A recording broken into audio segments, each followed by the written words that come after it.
Have you ever watched the way others use the library? There's quite a difference in the way they go about it. Some seem lost in the library. Take this girl, for example. Her name is Jean. You'd hardly know that her job is to find what she needs and get to work as soon as possible. She seems confused. But why? She knows what she needs material on, and she should get that material quickly in order to use her time for the real job of studying the material. Or so it seems to me. Of course, all students aren't like Jean. Tom always seems to use the library efficiently, effectively. Watch. Tom knows what he needs, and he knows our library well enough to find what he needs without waste motion or waste time. He finds the right drawer in the card file quickly, for he's used the file many times.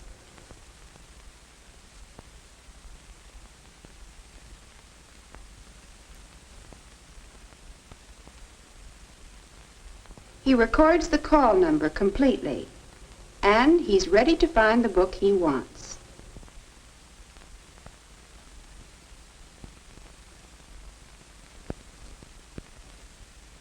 Jean still hasn't found what she's been looking for, but Tom, well, knowing the arrangement of the books on the shelves and the name and number of the book he's looking for, that's what I mean by efficiency.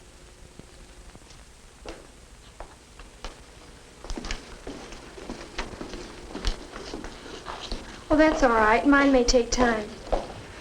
Thanks. I'd like to take out this book, Miss Wilson.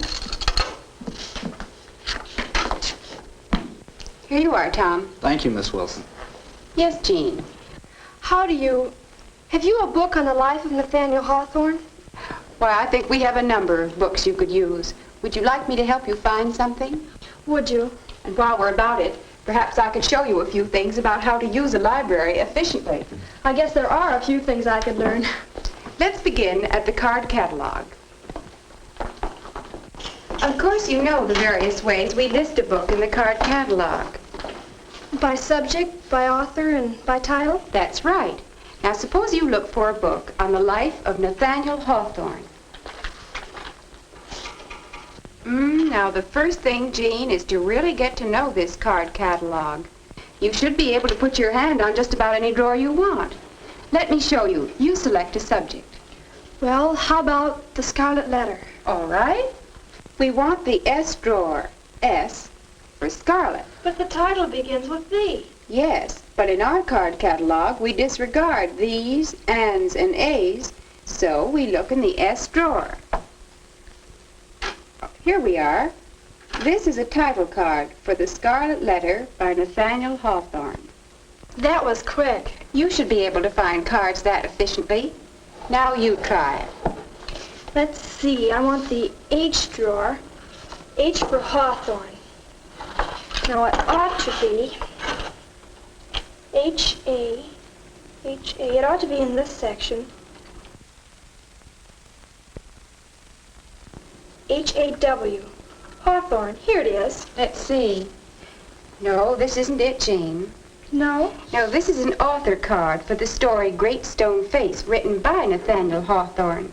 If you'll notice, the name of the author is in small letters. You want the story of the life of Hawthorne. Is this it?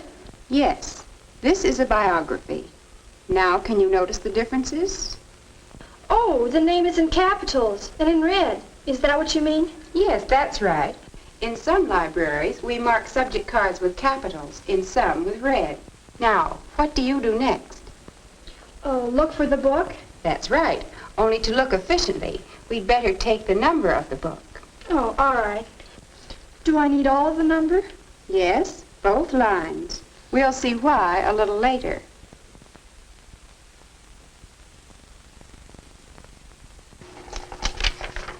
Now, before we leave the card catalog, let me show you some common problems that puzzle many people in finding the cards they need. Look at this. We file these cards differently than you may find them in other directories. We file them all as if they were simply M-A-C. Practice finding such names when you have some free time. It will save you time later. I'll bet it will. Here's another common problem. Where would you look to find 1860 or 5440? I don't know. Well, here's a clue. Notice this number is written. Oh, I see. You just put the other numbers into words. 50, 18. You spell them out. Then what? Why, you look it up in regular alphabetical arrangement. Very good. Now one more card. Which of the following would you file first, second, and third? 1 against 3, on either hill, once in a lifetime.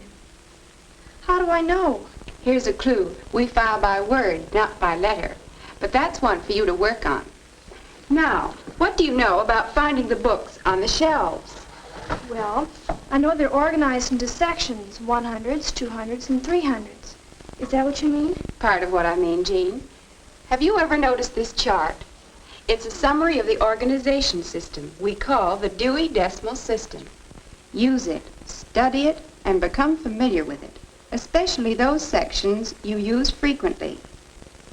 Each number means something. Take 500, for example. All books numbered in the 500s deal with science. 510 tells us the books deal with mathematics. 520 tells us the books deal with astronomy. 530 is physics. Each figure in the number is significant and helps us find the book we want. We find these same numbers on the shelves and books. 530. General Physics. You see what I mean? Yes, but why did I need the rest of the column number? We'll look further and we'll see. You'll be looking for many books in the 800s. Do you know what they are? Literature? That's right. All books numbered 800 are in literature, and each number has a special meaning. The 8 means literature. Numbers in this column mean the country. Numbers in this column mean the form of the writing. Thus, 810s are American literature. 820s are English literature. 830s are German literature, and so forth. Now, adding form, we find 811s are American poetry. 812s are American drama. What would 821 be? Why, it would be literature, English, poetry. Fine. Now, you try to find the book you want. 900. Let's see. Over there. In the 900 section, and I want 921.